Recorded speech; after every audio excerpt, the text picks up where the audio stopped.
Hi, it's Dani of Convention of Cosplay. Today I'm cosplaying as Blondie. I just finished battling some dragons, so now I'm about to interview some of the girls from the GeekxGirls.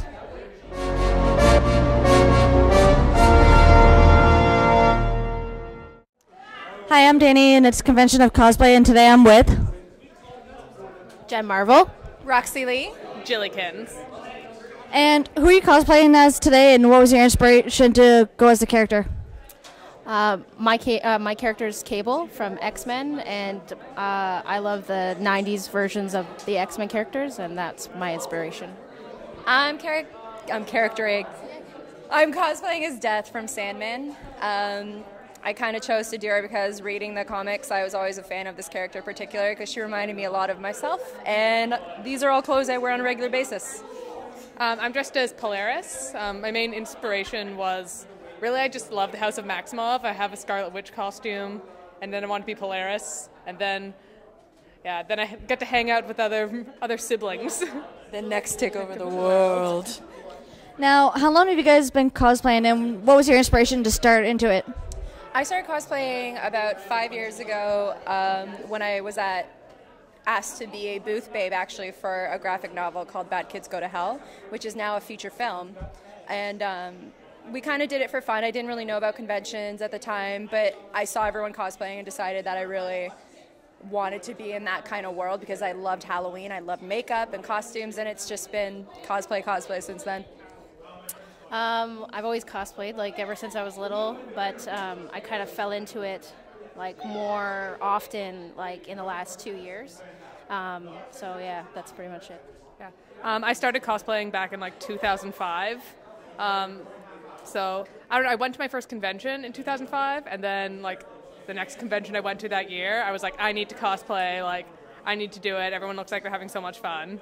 So, and then I haven't stopped since. That was me too. I was like, oh my god, everyone looks like they just have so much fun. It's like a cult. Once they have you, like, you're done. You're there. You try to leave and you can't. Now, what cosplays have you guys done since you guys started cosplaying? Oh god. Jill? So I get the list out. No, I've done like Poison Ivy, Huntress. I've done Desire from Sandman. I've done oh god, Wonder Girl. I've done like 3-4 different Donna Troy costumes. Psylocke, like vintage 80s Psylocke. Black Widow. I know. I'm like Zatanna. Sometimes you need someone else to tell you. I know. I'm like, I can't remember what I've done. Maria Hill. Yeah. I've so many. I don't want to talk about it. I have my own storage room. It's true. I've done Riddler, Harley Quinn. My favorite is The Crow. Commander Shepard that Jen actually made. Beetlejuice, Death. Zoe, Laura Croft, Alex DeLarge from Clockwork Orange, Chiana from Farscape. The list goes on. I have a lot too. Cyclops, Rogue, Cable, Gambit are just my X-Men, and then I have, so many. Wonder Woman, Supergirl. I have like 4 versions of Supergirl. I have Deathstroke, Harley Quinn, Miss Marvel, Poison Ivy. So many. Yeah, like literally between the three of us, I think we probably have around 200 costumes that we've realizing done. Like how much time and money we put into things, and we're like crying. Did you see the face? And we're just like, oh my god, I spent so much money. Yeah. So you guys definitely have a whole lot of costumes you've done, but out of your costumes you've done, what would you say would be your favorite and one that was the most challenging to do? Can we have most favorite and most challenging? Or? Yes. Okay. Well, mine's like my favorite and my most challenging, which was Huntress. So, I don't know. There's just so many things I learned to do when I was making the costume, but then it also turned out really well. So, and I've continued to do like small little upgrades throughout the years. Like usually you can tell which my favorite costumes are because I wear them over and over again and then upgrade or redo parts of them because they're too good to give up. My most favorite is The Crow, Eric Draven. It wasn't hard to make. My most challenging, though, was probably either Chiana or Beetlejuice because it was my first time using fabric paint, and it just didn't turn out well for Beetlejuice. By the time that I put the tights on, I ripped them in half like 2 days before the event. You knew because I went crying to her. I was just like, I don't know what to do. So we tried to find pants at last minute, which I did, but once I did it, it looked amazing, but that was probably the most challenging. And Chiana, Karena Yuhi was probably really hard because I made it from scratch. That was the first time. I think my favorite is probably Deathstroke because it's like a full suit of armor. It wasn't so much challenging, but it was a lot of work, and it's probably my most favorite. The most challenging probably is Gambit because I actually sewed stuff for the first time, which I'm terrible at. So yeah. Looks good though. Now, let's see what I was going to say here. Oh yes. What method do you guys use for putting together a cosplay? Because there's like commission, make it yourself, buy. What method do you use? I think for the three of us, we're three very eclectic, different cosplayers. I know for myself, I'm more of a find it cosplayer. Like I love going to thrift stores and finding pieces that work for that and then modifying them into something different, or using things that I already have and then modifying them. Most of my cosplays bank on special effects, makeup, since that's what I do, and character and props. But I would say mine is mostly thrift store cosplay, and I commissioned my Commander Shepard from Jen. We did that together as like a dual cosplay because we wanted to see it come to life. But I'm not, like, there's no shame in that. I would totally commission a cosplay if I knew I couldn't make it and I wanted it done well. There's no shame. Yeah, I, for the most part, make everything myself, with the exception of, like, sometimes I get masks commissioned, or sometimes you just see something that's too perfect not to buy. Why make it yourself when you can buy one for a reasonable price and not have to go through all the pain and suffering of making it yourself? Like, I knew I wasn't going to be able to make my Commander Shepard as good as Jen could. Like, I just didn't want to try. Yeah. I'm the same. Well, I make most of my stuff. All my costumes, I try to make at least 50% of it. Like stuff that's sewing wise, I'm learning obviously, but for the most part, a lot of it's made by myself. Some stuff I get from other people, some stuff I buy because I can't sew.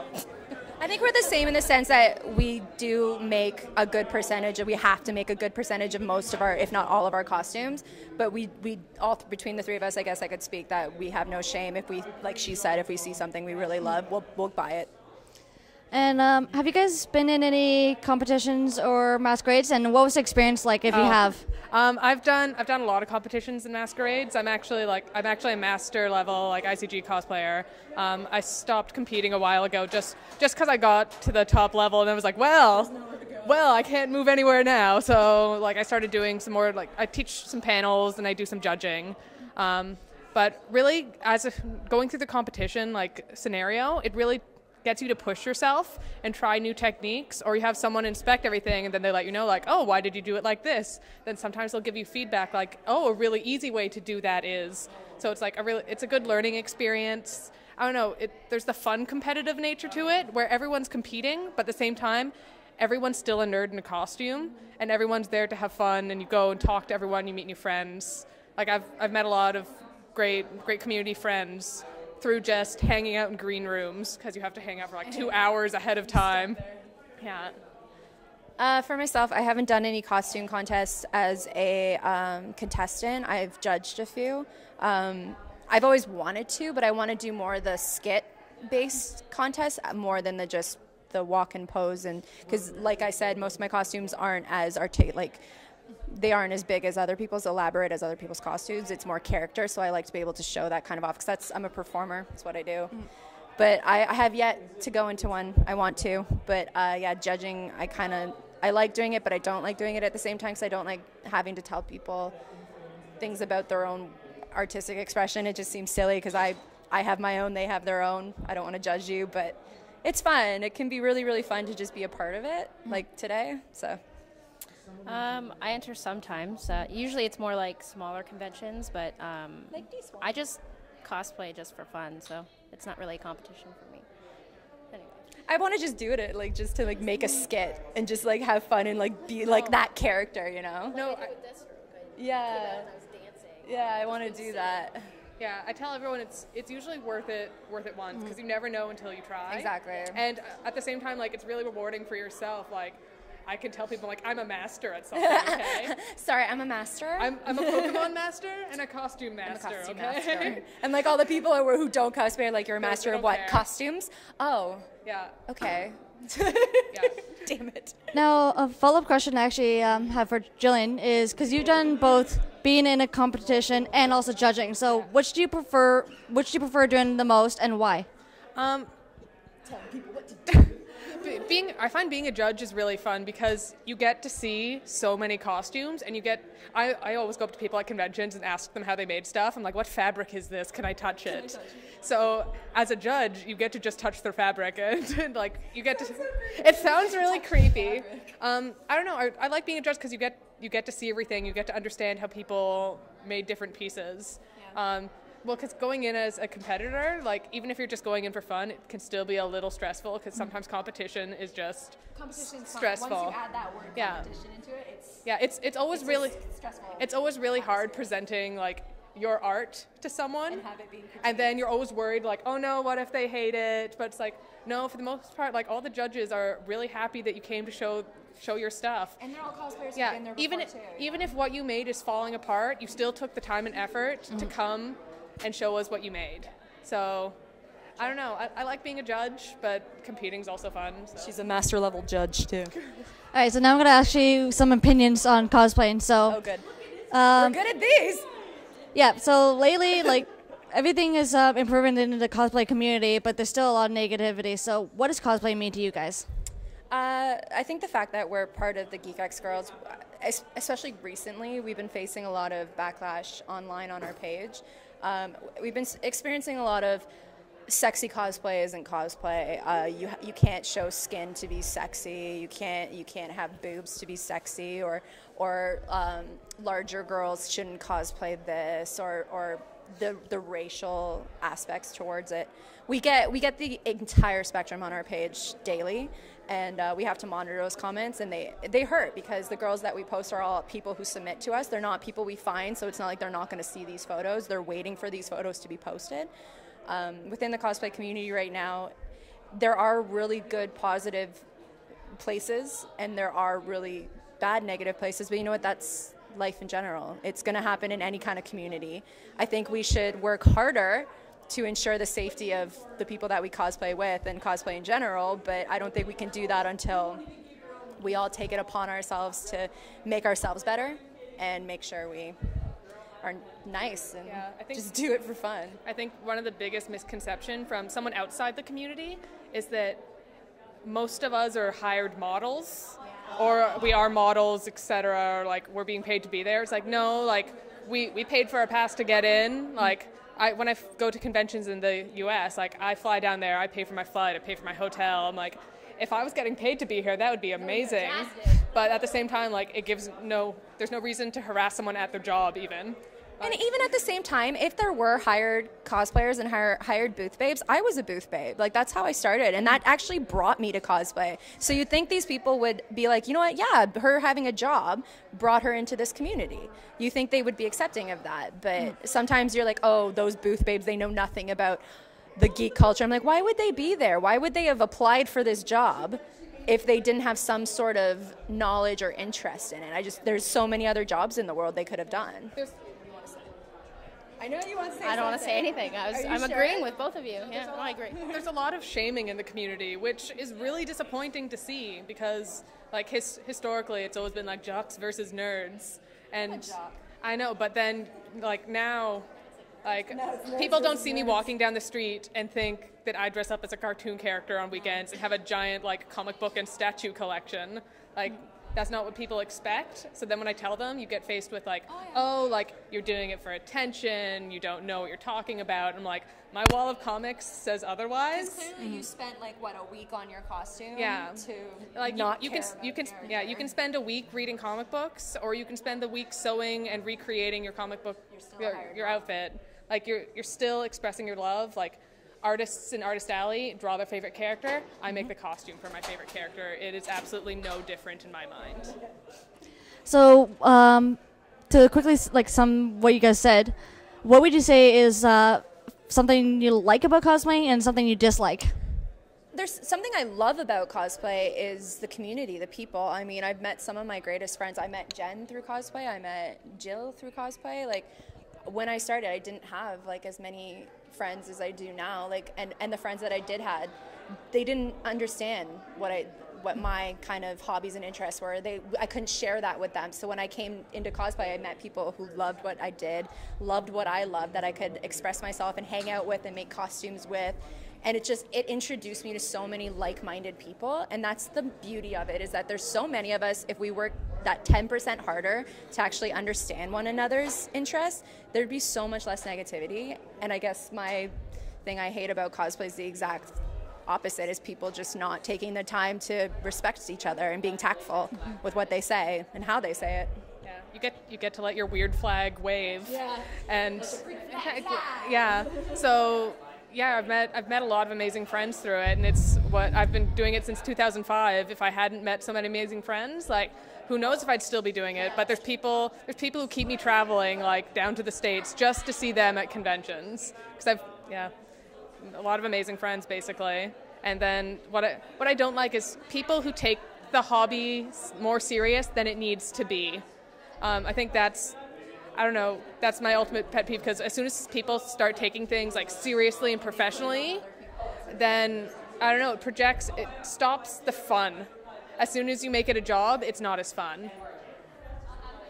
Totally. No, what do you like about cosplay? No, it's the same thing. Like, friends. I love making stuff. It's the same thing. Negativity. Bullies. There are a few bullies in cosplay, unfortunately, but I guess like you're always gonna get those. But I feel like the bullies are the ones who, if they feel necessary to bully someone about their artistic expression, I feel that they're just insecure about their own artistic expression, that they're not fully capable of appreciating their own worth, so they have to project that on other people. And that's all that's when someone bullies me, that's all I think about, is just, you know what, you'll get there one day. I love me, so you'll get to love you soon. And my next question is, you guys have all cosplayed individually, but you're also cosplaying as a group. So if someone wanted to go into cosplaying or even being part of a group, what advice would you guys have for them? Groups like the Geek Girls, like, we're very inclusive. In order to be a geek girl, you basically just have to have a love for cosplay, a love for doing events and talking to people and networking. Pardon me? Being active. Yeah, being very active in the community and writing articles and content pieces. And that's just specifically for our site. But also just going to conventions, there's always big group photo shoots. So even just like Homestuck is a crazy big fandom. So yeah, there's always big group photo shoots of stuff, and that's a great way to go meet people who are obviously interested in the same thing you are. So you'll meet friends, and maybe you go, oh, next convention, why don't we dress up as all these characters together? Then bam, you have a group of friends, and it's really easy to make friends. Like, join groups, and like a lot of social media is like a big part of it. People meet each other on Facebook, and then they meet at a convention. And I know Jen has a cosplay builders page that on Facebook that has like a couple hundred people in it that just joined. Yeah, 300 that just joined from all around, and they just talk cosplay, and they have meetups, and they ask questions, and we send them to people we know that can help them. Like, she sends me people who ask makeup questions, and I'll send people to like Jill or Jen for commissions on bodysuits or like costumes. It's a good way to start. Yeah, I get tagged in posts. Does anyone know how to make this? I'm like, Jillian knows how to make this. Now, what would you guys like to see for the future of cosplaying? Wow. I don't know. I want to see conventions kind of, I guess, stop selling cosplay as like almost like a freak show attraction sometimes, because sometimes it really comes across like that, like, come and see cosplayers, just come and see them. It's like it's nice, but then a lot of the time cosplayers are treated fairly poorly. Like, there isn't anywhere to bag check. You can't, like, a lot of the time you're just looking for an area to sit down and relax out of your costume, and sometimes that isn't available, where like you have to go sit in like the corner of the parking lot to be away from people for a few seconds so you can cool down, take off your wig and take off your shoes and just relax for a few minutes. Yeah. So it'd be nice just to see, I don't know, see more appreciation for cosplayers. Like, we are getting very appreciated, but just, I don't know, I guess some rules and spaces set aside specifically for cosplayers if they're going to be sold as an attraction. I think on my part, I feel as adults, we've already kind of come to the time in our life where if we're not going to change now, we're probably not going to change in the future for how we treat people. I'd like to see the younger generation of cosplayers, the kids who parents are bringing them to conventions and dressing them up. I want to see them continue doing that, but I want them to also grow into the new generation of cosplay. I want them to be the ones who are inclusive. I want them to be the ones who are respectful, who appreciate everybody and respect everyone who wants to be a part of it. I want them to be the ones to set the mark for what's going to happen when we're done, when we're not doing it anymore. Not that we will ever stop, but you know what I mean. Because the community's grown so much. Like I started in 2005, and I know people who've been in the community longer. And like in 2005, you can't find wigs. Like you had Cosworks on cosplay.com, and like that was it. So just now, like, there's so many things readily available, and people have made, like, cosplay supplies, like, their business, and it's, like, more on trend to be a geek. So I kind of want to see, I guess, I guess sort of the roots of cosplay, like, held up. It's people who showed up, the roots, to, like, just have people used to go to the conventions to show their love for the character, and it wasn't a popularity contest. It's becoming more of a popularity contest, which is inevitable in a large community, but people need to remember that it's fun. Yeah. The fun needs to be brought back for sure. Exactly. Same. Exactly. You're like, you nailed it. Exactly. I just love that. And now for my final question. My final question. If people wanted to know more about your work, where would they go to look you guys up or get information? Well, I can speak for all of us. You can go to GeekxGirls.com to view our profiles there. We have a lot of our galleries under each of our profiles. Jen's our newest member. Yay! So you can find her. For myself, it's Roxy Lee GG. It's just on Facebook. It's the only one. So if you type it in, you can find me. I'm also a Canadian ambassador for Super Cosplay Girls, which is a UK-based cosplay page. And I also have a makeup company. It's under Roxy Lee, and that's where you can find me. I have my Facebook page, which is under Jen Marvel. If you look it up, that's the only one. Sounds familiar. I have a Twitter and Instagram, so you can find me on there. And of course, GeekxGirls. Yeah, everything for me is under Jillykins with a G. So I don't know. I have Twitter, DeviantArt, I have Tumblr, everything. Everything's under Jillykins because I snap it up as soon as it's available. Pinterest, yes. Got it. That's everything. Thank you so much. Thank you very much for having us. Yay!